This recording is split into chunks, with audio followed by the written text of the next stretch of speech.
Kia ora everyone, thank you for tuning in today. As Laura has said, I'm Leilani. I've also been at Drowning Prevention Auckland for 7 years, and Lindley and myself will be taking you through our water safety presentation today. So before we get started, I would like to just acknowledge again, as Laura said, that drowning is a sensitive topic. So it may be triggering for those who have lost someone to drowning or who have experienced drowning. So please take care of yourself as we unpack our content. So Drowning Prevention Auckland, who are we? We are a not-for-profit organisation, and we have a collaborative approach to preventing drowning through education. The programs that we run are all informed by evidence and research, and we work in different streams. So you can see here on the side, we work in the formal education sector, in the community sector, and in the workplace sector. So we try to service for the whole of Auckland region. We are funded by the ratepayers of Auckland from Auckland Council. However, we do tend to do programs outside of Auckland throughout New Zealand if the programs are self-funded, which we'll talk to you a little bit about at the end of the presentation, in case anything really catches your eye and you would like to have a conversation about potential programs for you and your communities. So Aotearoa, New Zealand, we are essentially an island covered by water. All right, so we are really lucky to have all these gorgeous waterways at the tip of our fingers. A lot of different recreational activities. Kiwi summer is all about, I think, going to the beach, going to a lake waterhole with your family, sharing meals, playing soccer, touch, volleyball, you name it. So for an example, in Auckland, Tamaki Makaurau, we have 3 harbours. We have 2 coastlines of west and east coast, which is around 29,000 kilometres. And we also have many lakes and rivers, including waterfalls and lagoons. So yeah, that's why our organisation exists, because we are surrounded by water. So let's look at drownings in New Zealand. So drowning is the 3rd highest cause of accidental death behind motor vehicle accidents. It's the leading cause of recreational death and the 2nd cause of unintentional injury death for 1 to 24-year-olds. So specifically for this presentation, we will be looking at our preventable drownings. So drownings that could have been avoided or stopped if a safety measure was put in place. So what is drowning? Put simply, drowning is when someone is under the water and they cannot breathe in oxygen. So their lungs fill with water, causing them to drown. Okay, so in the movies and TV, we always see drowning scenes as these really loud, dramatic, splashing in the water for a long period of time. When in actual fact, drowning is quick and it is silent. So when we say quick, it takes around 20 to 60 seconds for someone to fully submerge, go underwater, and to sink and drown. And when we say silent, it is because that person in the water who is struggling, they are trying to come up for a breath of air. So usually they are swallowing water and trying to get a breath of air, which means that they are unable to shout or call for help or seek attention. And drowning is either fatal or non-fatal. So you can either die from drowning, which unfortunately we do have many people that do die from preventable drownings. And then we have our non-fatal drownings. So I'm just going to talk a little bit about the non-fatal drownings, because in most of the statistics that are shared, which come from Water Safety New Zealand's Drown Base, are to do with preventable drowning deaths. So the non-fatal drownings, there's a few interesting facts to be aware of. A significant percentage of survivors have been reported to sustain neurological damage as a result of their immersion or non-fatal drowning experience. Most non-fatal drowning hospitalizations result from accidental immersion, with 52 happening in the previous year, 2019. Now, this is a significant increase on the 5-year period, 2013 to 2017, where the average was 39. So 52 in 2019 is a significant increase in hospitalizations. It's interesting to note too, in 2019, that there were 41 hospitalizations as a result of incidents involving streams. And again, that's a large increase compared to the 2013 and 2017 average, which was 21. Cool. So let's now look. If your child were in trouble. Let's now look at what drowning could look like. So we've just got a short clip, and the purpose of it is to try and identify the person drowning before the lifeguard does. If your child were in trouble, would you know it? Here's a test. See if you can find the person who's drowning before the lifeguard does.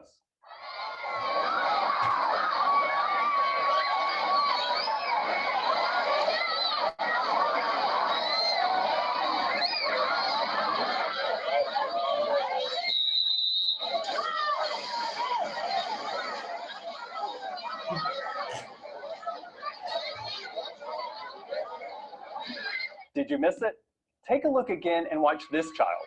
It's tough to spot even though you knew it was going to happen. Drowning can happen fast, and it doesn't always look how you'd expect. Okay, so for those who were able to recognize the person drowning, well done. But that's just a classic example of drowning doesn't always look like how you would expect it to. So in that video, that young girl, her face was under the water and her arms, you could just see her hands coming out. And that's why you are unable to shout or call for help, because you don't have an open or clear airway. So we're going to look at the stages of drowning now, and there's some really good wording that comes up with it, so please read it, and then we'll speak about that soon.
So again, that 20 to 60 seconds before submersion occurs. So that's just to give you a background of what drowning is, what it looks like in New Zealand and the different stages of drowning. So this slide focuses on the key preventable drowning data from the past 5 years. It is a snapshot of Auckland's key data. However, this data, most of these statistics can be applied to across New Zealand. For example, 80% of our males are preventable drowning. So that is in Auckland and New Zealand. Our age group, so the 15 to 24-year-olds, 20% account for our preventable drownings, as well as the 65 years plus, Auckland and New Zealand wide. We'll look into swimming. So 30% of our swimming incidences are preventable drownings. And swimming simply means when someone has the intention to get wet in an aquatic environment. So it's not necessarily swimming laps. You could just be at knee or ankle depth in the water. And then 28% of our preventable drownings are from immersion incidences. So immersion means when someone ends up in the water when they did not intend to, so unexpectedly ending up in the water. again, for where are our drownings happening, so 37% of our drownings happen in our beaches. That is Auckland and New Zealand wide too. However, rivers also pose a great threat for drowning outside of the Auckland region. So we'll talk about our ethnic groups. So specifically for Auckland, our Pacific peoples are one of our highest preventable drowning groups. And why are they highest? Why are they our highest? Pacific population versus New Zealand European population in Auckland is smaller. However, Pacific peoples have higher preventable drownings. And then New Zealand wide, the largest increase across all of the ethnic groups are in our Asian drowning fatalities, which have increased by 40% over the 2013 to 2017 bracket. So yeah, that's just giving you an overview of our key data for drowning.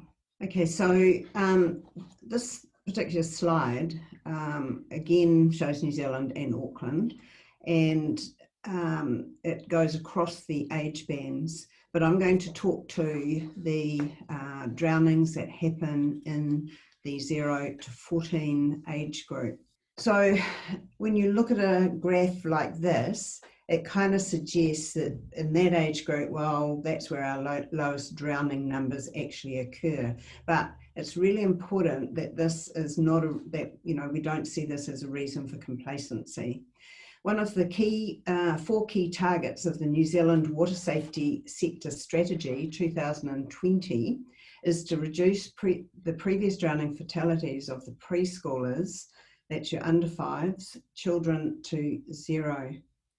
In the past 5 years, that's 2015 to 2019, 23, which is 6% of the 408 preventable drowning fatalities within New Zealand were children aged under 5.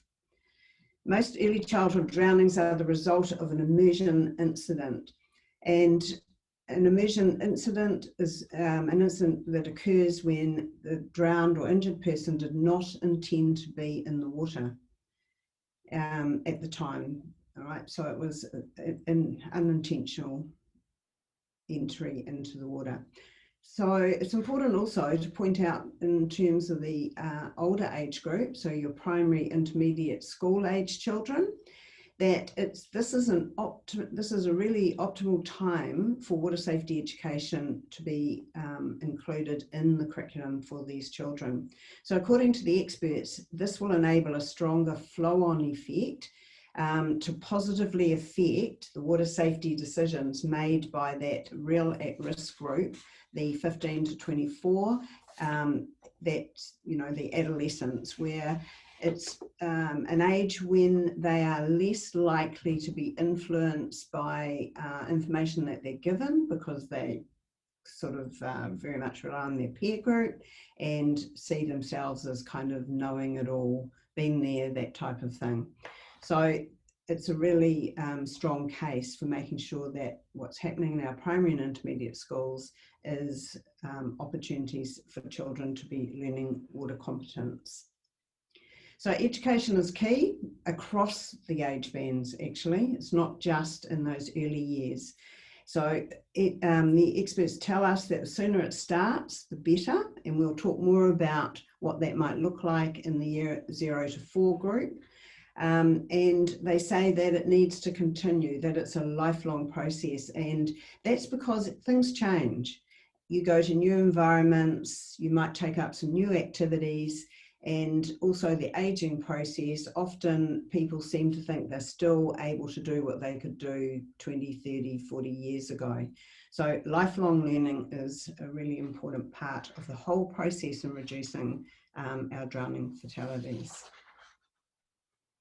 So where do our under 5s drown?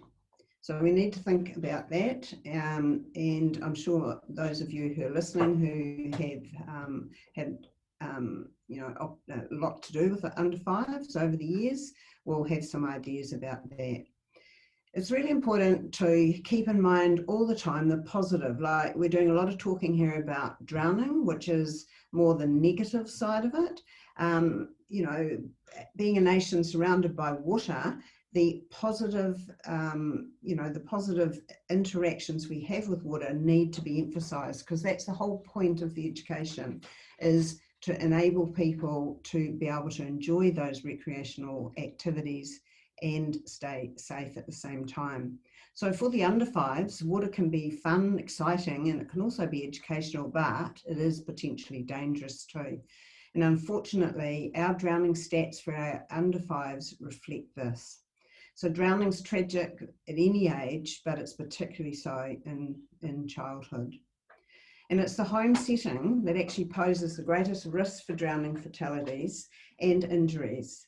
So the bath, that's a risk area, home pools, even buckets and animal drinking bowls, because a young child can drown in as much as 4 centimetres of water. So, whoop, my box fell to bits. that kind of is the size of a matchbox.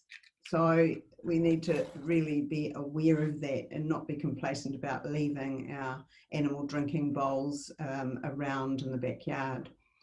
So of the 23 drowning fatalities in the past 5 years, almost half of them occurred in home pools. And an emerging trend is the increase in drownings in environments outside the home, but close to the home. So we're talking here about ponds, drains, farm troughs, creeks, estuaries.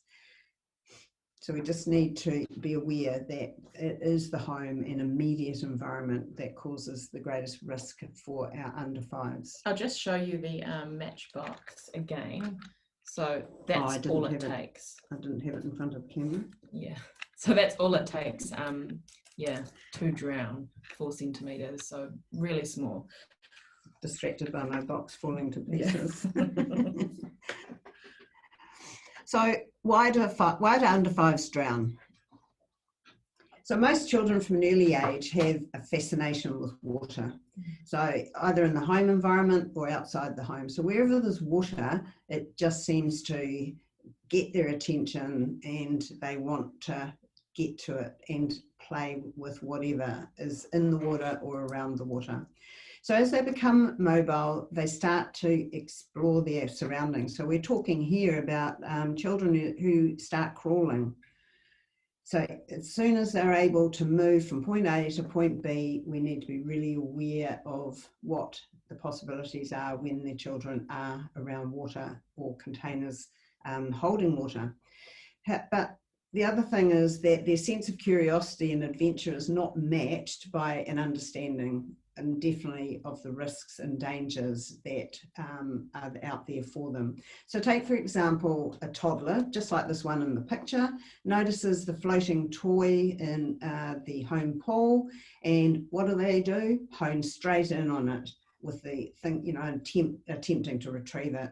So all this can happen in an instant. It only takes a few seconds of distraction on the part of the parent caregiver for the child to actually move to the object, fall in the pool, and thus resulting in an unintentional submersion and potentially drowning. So it's important to be aware that young children do not always understand and remember and apply rules. Now, obviously, with a little toddler, one who's crawling, there's going to be no understanding or very limited understanding. But as children get older, 3-4-year-olds, they are still really not capable of being relied on to, to understand, remember, and apply those rules that we may be sharing with them. So at this age, they're easily distracted by the opportunities to play. So play becomes the number one priority for them, not perceiving that there are risks and dangers. So the responsibility is on the adult, the parent, caregiver, or the teacher to be aware of this and to ensure that they're actively supervising at all times. And internationally, inadequate supervision has been implicated in almost all childhood drownings, and that is in New Zealand and in countries overseas. So it's key at this age group. So what is active supervision? So active supervision on the part of the caregiver is essential if we're going to reduce the drownings, as I said before. So active supervision means that the parent or the caregiver is within sight, constant visual contact.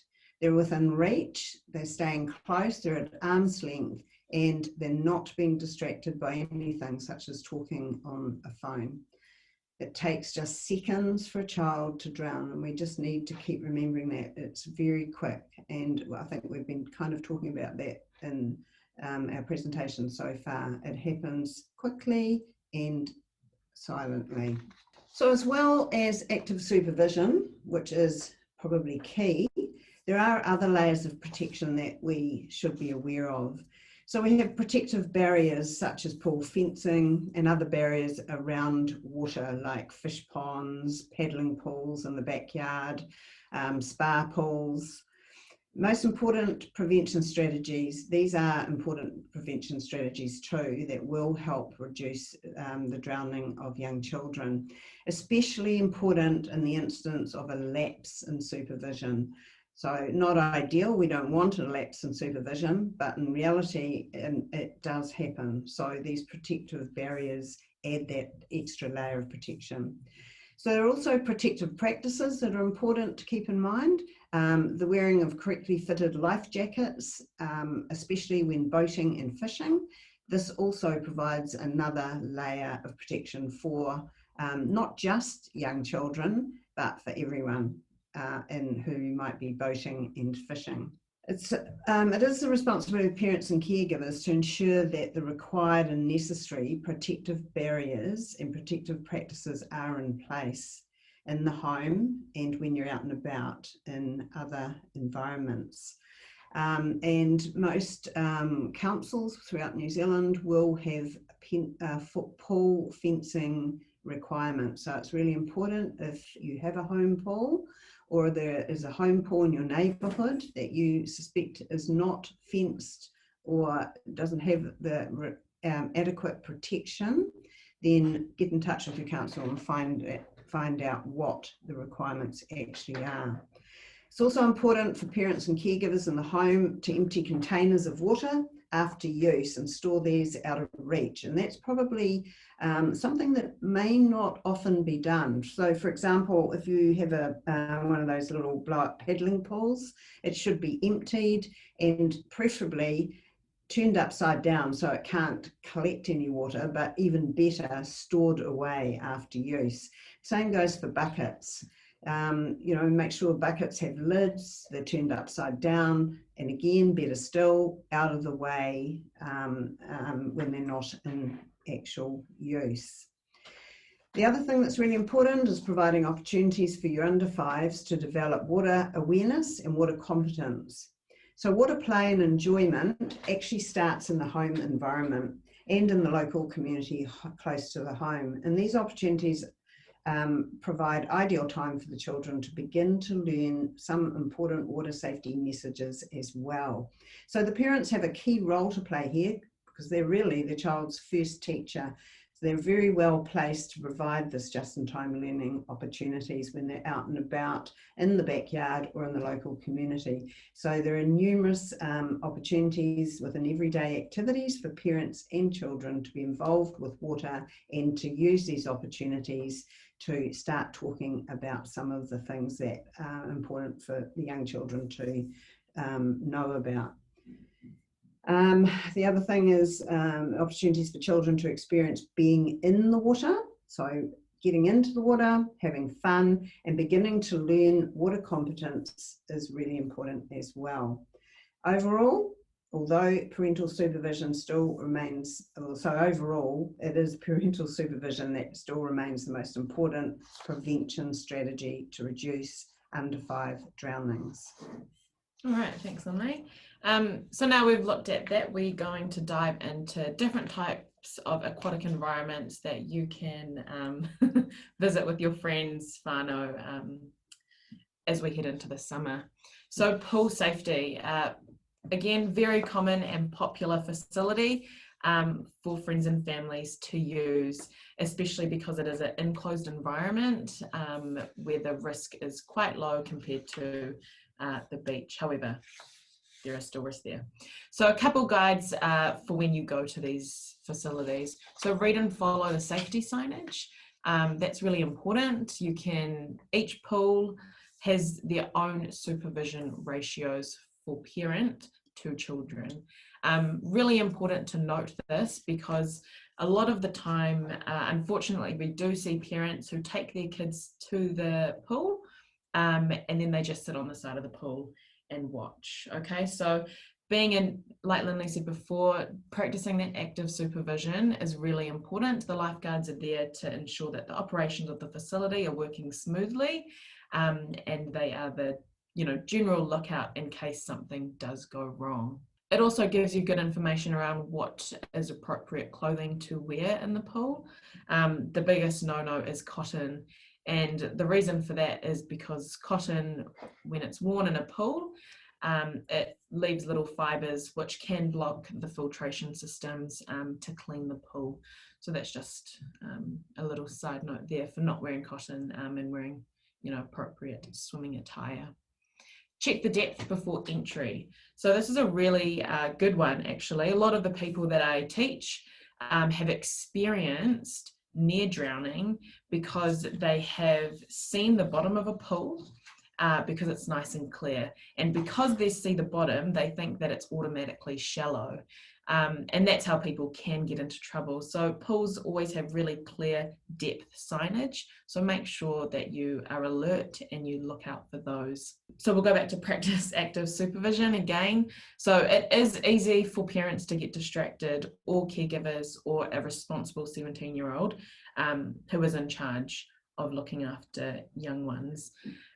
So again, if you have your phone out or if you see your friend, try to limit that as much as possible, because as I said earlier, it takes 20 to 60 seconds for someone to fully submerge underwater. So you're just really looking out for yourself and your family. So river safety. So in New Zealand, when we were talking about the statistics before, rivers over the years have actually have been the cause of probably the majority of drownings, unintentional immersion and drownings in New Zealand. Up here in Auckland, we don't have immediate access, I guess, to some of the big rivers that other parts of New Zealand do. But even a small river stream can have, similar characteristics. So it's really important to kind of understand a little bit about rivers, current, depth, how deep they are, what does the different colours mean, what is it telling us. So the picture up there with the bridge in it, that is the Waikato River, and I spent a number of years living in Hamilton.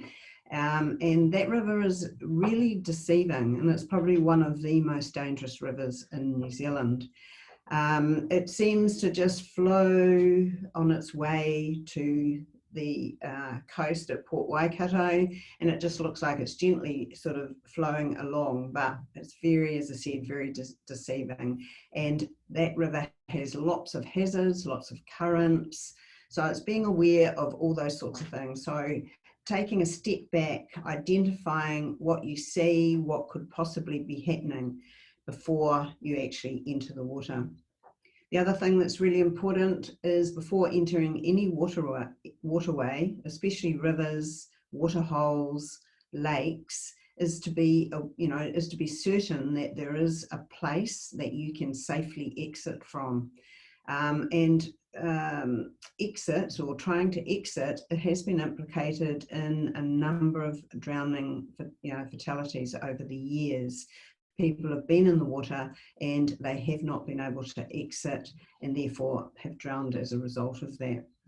So before you jump in, swing off that rope swing into the waterhole or the river, be aware, know what the depth is, know what might be happening underneath the surface that you can't see, and understand the currents and where you're going to get out. The other thing that's really important too is that needs to extend to what's downriver, what's downstream.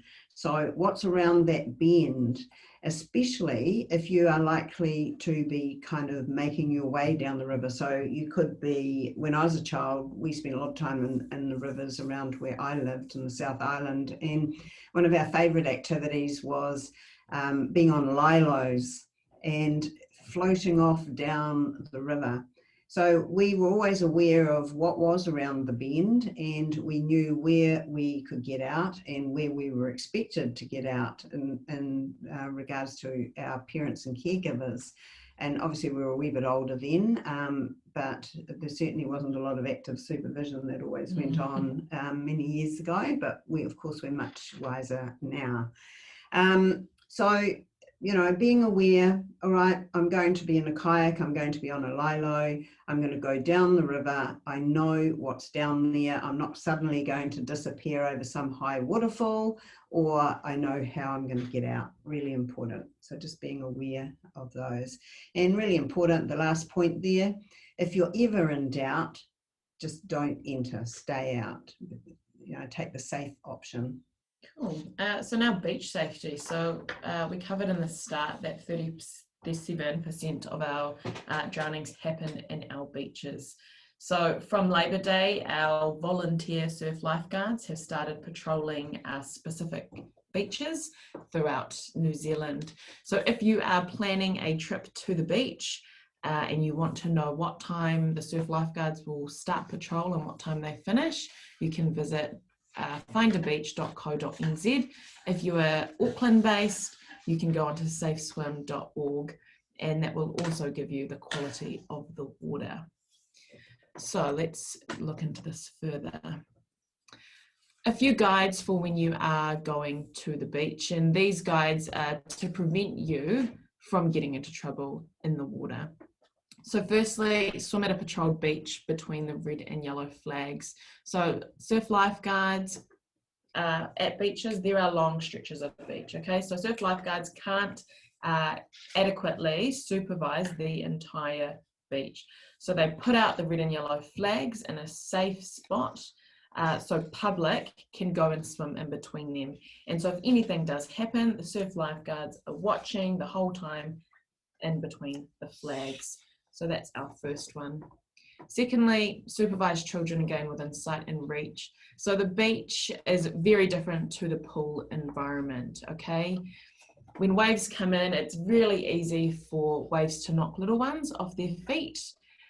So making sure that you are within sight and reach of your small one is important. Again, the surf lifeguards are there to patrol the beach. They're not there to provide a babysitting service. And I have seen many times parents have left their young ones in the shallows. They've gone back to sunbathe or to read a book, and then all of a sudden they are up really fast because they see their child you know, has gotten caught up in a wave. Read and understand the safety signs. Just like the pool, safety signs around beaches are there for a purpose. It gives you information such as strong currents, large waves, slippery surfaces if you're going around the rocks, and it will tell you to also swim in between the flags. Watch out for yourself and others. So being aware of your surroundings when you are at the beach, and if you are responsible for others, make sure that you keep them safe as best as possible. Never swim or surf alone. If you are swimming alone or surfing alone, even rock fishing alone, if something happens to you, no one can help you. Okay, so making sure you always go with a buddy or go with a group is important. Personally, for myself, when I go to the beach, I always tell someone back at home what beach I'm going to, who I'm going with, and what time I will be expected. That's for my safety and the others. And listen to the advice of lifeguards. So like I said before, surf lifeguards put the red and yellow flags in a specific area in the beach. So if you are swimming outside of the flags, surf lifeguards will most likely come up to you and they will tell you that they will advise you to swim in between the flags as it is a safer place. Some beaches that have really long stretches will have signs up that say no swimming or dangerous rip currents. Leading on to the being aware of rip currents, which we'll look into in the next slide. So in the bottom of the slide, I have a lovely pink inflatable flamingo with a red cross through it. So when we are going to surf beaches in particular, we don't encourage people to take flotation devices like your flamingos or your lilos, because that water is constantly moving in and out. So if you can't touch the bottom and you are on a flotation device, chances are you're going to get caught with the current, and sooner or later you won't be able to touch the ground, and that's where we do have people get into trouble. It's really interesting because, you know, a couple of years ago I was at a beach up north, and it sort of coincided with these toys coming out, and it was unbelievable the number of these massive toy, you know, flat inflatable toys that ended up floating out, you know. And this beach was not patrolled, but there were lots of boaties around, so I know, but it just illustrates how dangerous they can be. And like, I mean, they're perfect for a home pool, because the water again is still, it's not moving, so there's no current there. I've also seen parents put the little lilos, the little flotations, and put their kids in life jackets. In the surf, we also don't recommend that. Again, if they can't touch the bottom, they're going to end up getting caught in the current or rip current. So what are rip current? So this is where most of our drownings happen. Okay, so a rip current is a body of water that moves out to sea. So we've got two pictures of some surf beaches here with waves. And then we've also got some East Coast beaches within Tamaki Makaurau, just to show you the difference, that there are surf beaches and there are non-surf beaches. Okay, so our rip currents happen on our surf beaches. Normal currents happen on our beaches that don't have many waves. They're very small waves. So how do we recognize a rip current? So rip currents usually have calm and dark patches of water, discolored water, there may be debris, so there may be objects that are floating out to sea. So when you see waves coming into shore, you might randomly see a log of wood moving out to sea. So that's a good sign of a rip current. There may also be crisscross waves or rippled surface. So I've just got some arrows here around a calm patch where the water is a different color. Headland. So when you've got headlands such as these, rip currents will definitely happen there, because when the water comes in, it needs to find a place to escape and go back out. Okay, so you can see the different colored water here. There's waves on either side. If you have really good HD vision, you may be able to recognize there's some kind of rippled surface. So just like a river, when the current is going in one direction, there is that rippled surface. And that's also a good indicator that there is a rip current. So rip currents happen because when waves come into shore, they can't keep coming or else they're going to flood the place. So once they break on the shoreline, they meet together and they push all that water back out, so then it can regenerate. It's darker coloured because it's a deeper part of the beach, therefore making it hard for waves to form. Okay, so a lot of the time when we are doing patrols at the beach, if the flags are ages away from someone who's parked up their car, you know, a couple k's down the beach, if they see a calm patch where there are no waves and there are waves surrounding it, automatically people think, oh, that's going to be a safe place. I'm not going to get bowled over by the waves. It looks really nice, when in actual fact, that is the most dangerous place to swim if it is a surf beach. So that's why we encourage people to swim in between the flags. And if there are no flags on the beach, because not all of our beaches within New Zealand have surf lifeguards on them, I would always recommend swimming where there are even breaking waves. Okay, so where there's waves, that's uniform whitewash amongst the beach, because that means that when you get into the water, the waves will push you back into shore. So before I move on to what happens if you get caught in a rip current, I'll just talk on this last arrow here. So rip currents don't take you all the way out to sea and forever and ever. They stop where the first breaking wave is on a beach. Okay, so if you get caught in a rip current, you're not going to get taken out miles and miles. You'll get taken out when the first set of breaking waves happens. So what do we do if we get caught in a rip current? So the first thing, if you feel like you're swimming in the ocean and you feel a big tug on you, try to find your feet. If you can touch the ground, just walk out. Okay, simple as that. And don't get back in if the conditions are not right. If you can't touch the ground and you are trying to get out, but the pull from the water is becoming stronger and stronger, we recommend that you don't panic. You float, you raise your hand, and you ride the rip. Again, when you ride the rip, it's not going to take you out for a long time. It will just take you to the first breaking wave. Now, growing up, you hear if you're even in trouble in the water, it doesn't matter if it's the beach, the lake, a swimming pool, any type of water environment, we're told to float on our back and raise our arm. In most of the programs I do, many people struggle to float on their back and raise their arm. So I do encourage you, if you haven't tried it, or if you've got young ones, you go to the pool in a safe environment and you give it a go. Being a starfish, raising one arm up in the air, it's really good to practice these things. And it's also being able to float on your back is an essential survival skill. So that's a little bit about rip currents. So yeah, I'm not trying to scare you of going to the beach. Please, just on those websites I showed before, if you want to go in and have a good time at the beach, swim in between the red and yellow flags, and never alone. Yeah. So we're going to boating, safety, and fishing. Kayaking, anything like that. Within the Auckland region, we have a navigational safety bylaw that states if we are on any water vessel that is 6 meters or less in length, we are required by law to be wearing a life jacket. And that is for our own safety. And throughout New Zealand, every region will have its different bylaw. So I encourage you to go onto your local council website and check what your bylaw is. So the purpose of life jackets are to provide flotation. Like I said before, being able to float is essential. When you've got a life jacket on, it makes it really easy for you, and it does the floating for you. Correctly fitted life jacket.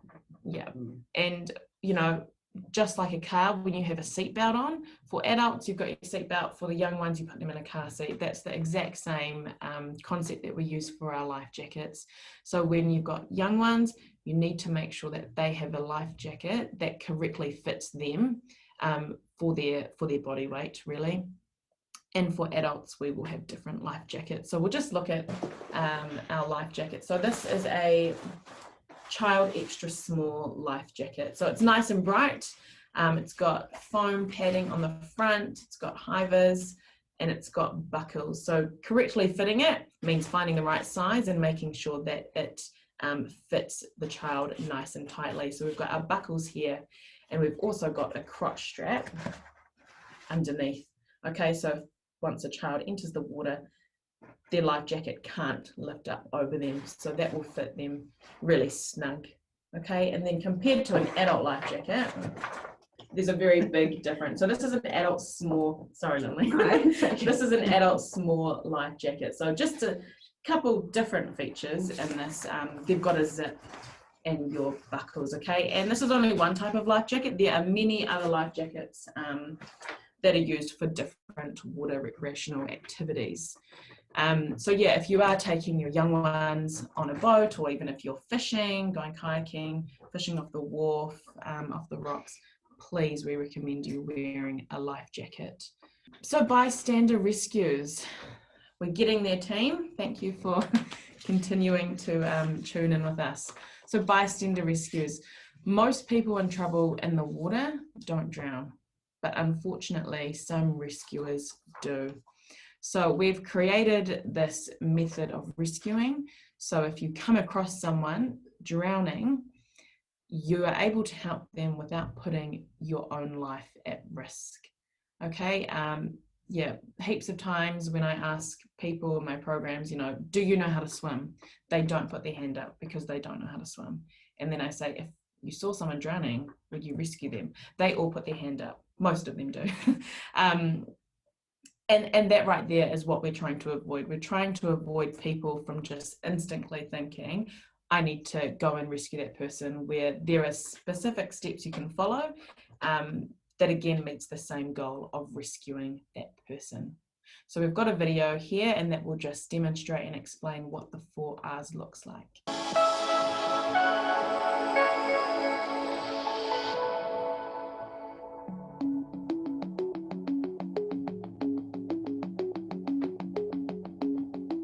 Hi, I'm James from Drowning Prevention Auckland. We're going to look at the 4 R's, how to rescue someone without compromising our own safety. The first R is recognise. Recognise someone's in trouble.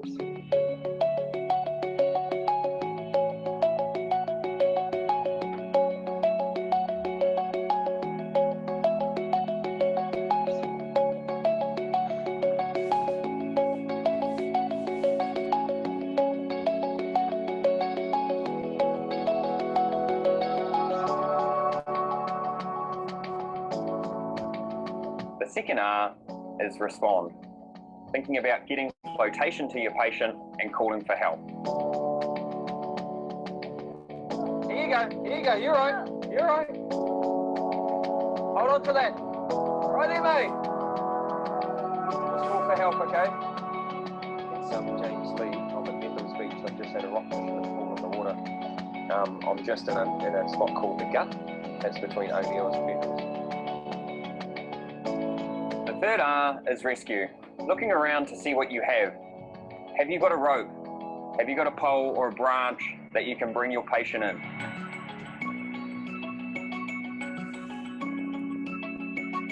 The fourth R is revive. Having basic first aid skills and using them to take care of your patient.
All right, so those are the 4 R's. I hope you all have a better understanding of what we mean by when we say 4 R's. So recognizing, responding, rescuing, and doing, and revive.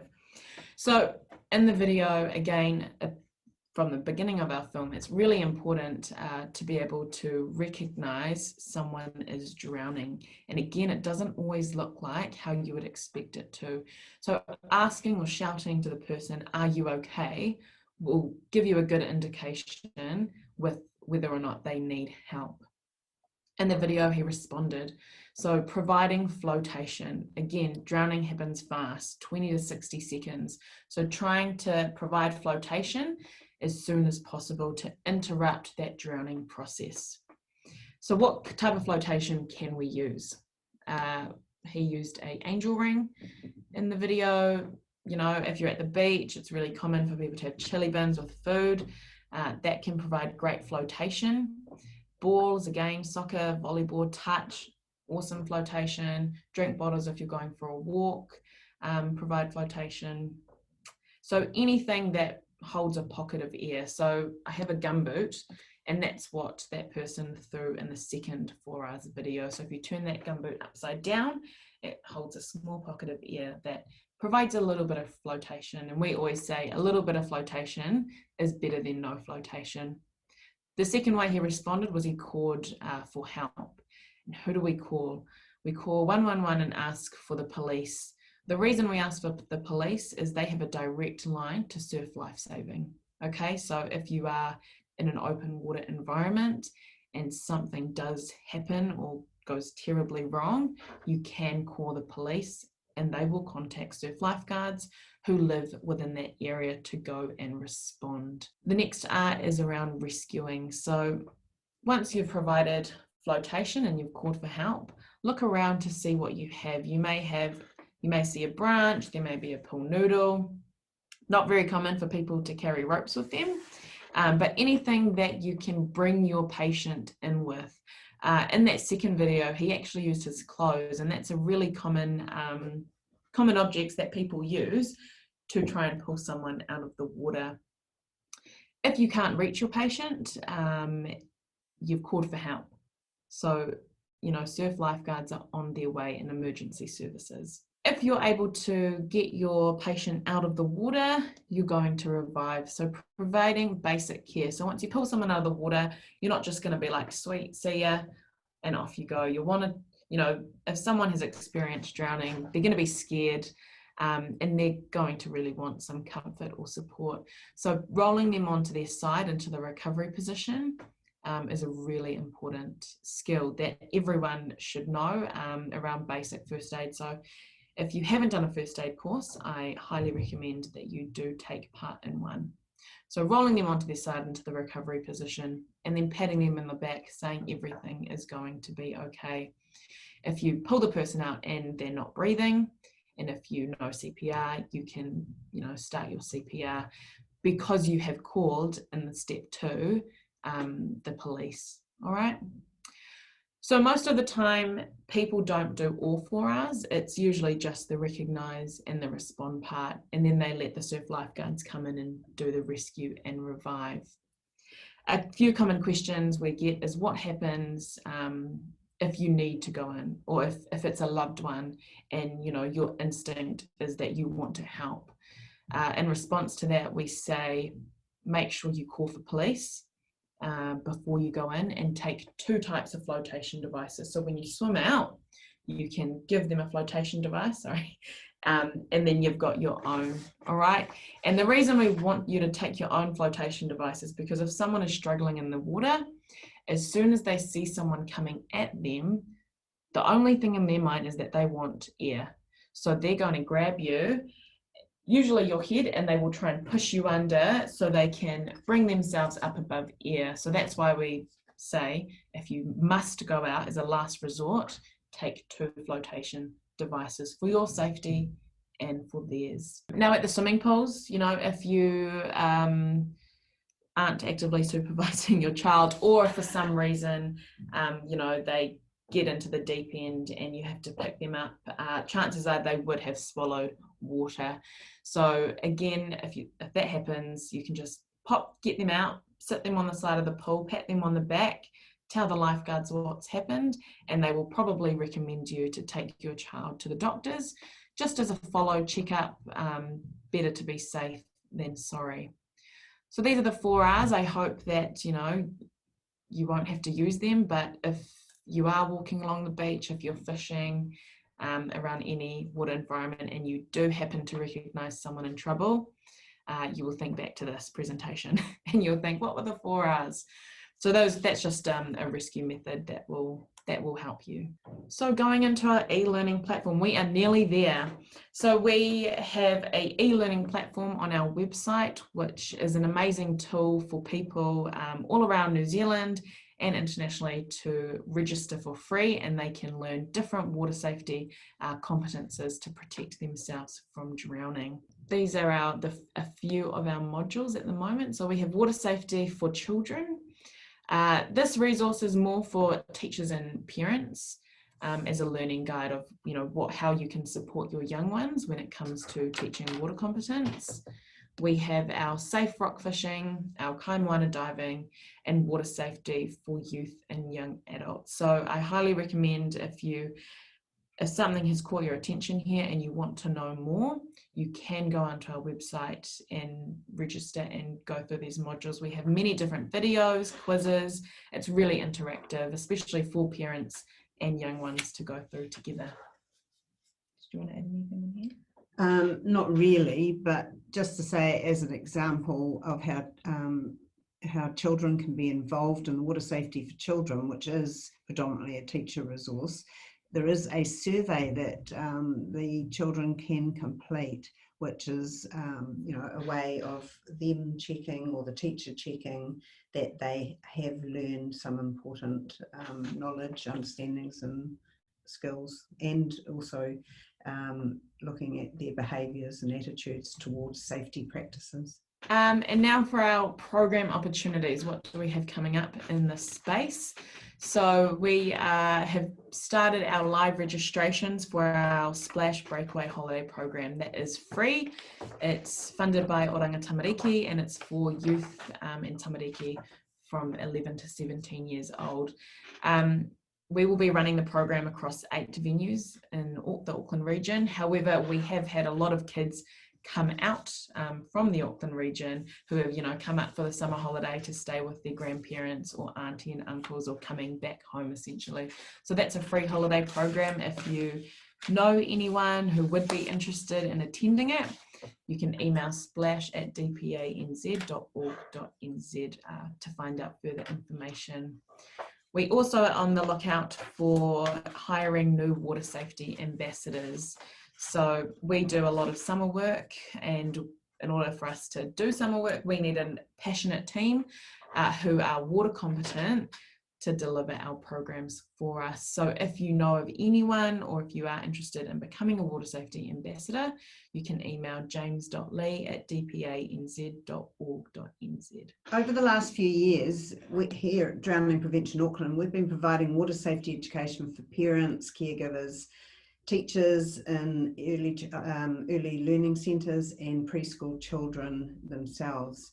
This year, we are prioritising education for parents and caregivers, which is fantastic. We've been funded to do this. And as we've already been talking about, it's the parents and the caregivers who play the key role in the prevention of drowning in early childhood years. So if you are in the Auckland region, or you have friends and family and connections in the Auckland region who might be interested, please get in contact with me. We're really more than happy to set up opportunities for parent sessions. Cool. And as I said in the start, any programs out of the Auckland region, they just need to be self-funded. Okay, so if you are interested in having us come along or provide a program, or if you want to know more, we'll go on to the next slide and you can find out more on our website. So that's it from us. Please follow our Facebook, Twitter, Instagram account, and email us for any queries you may have, or if you want to know anything. So yeah, thank you very much, everyone. Yeah, we just encourage people to have a really safe summer as we head into the warmer months, and planning is key. So, it is really exciting when it is a beautiful day, the sky's blue, the sun is out, and it's easy for us to just jump in the car and to go to a place. But again, just making sure that you prepare. Look up on Google the place you're going to, check the weather forecast for now and for later, to ensure that your trip runs smoothly. So planning and preparation will be the key to a really enjoyable summer as well. Yeah. And just to put in a last and final plug, the important water safety message where children are concerned: always supervise your child within sight and within arm's reach and without distraction. It's also important to know how and be able to respond in an emergency, as we were talking about in the Bystander Rescues. So thank you for me. Have a safe and enjoyable summer.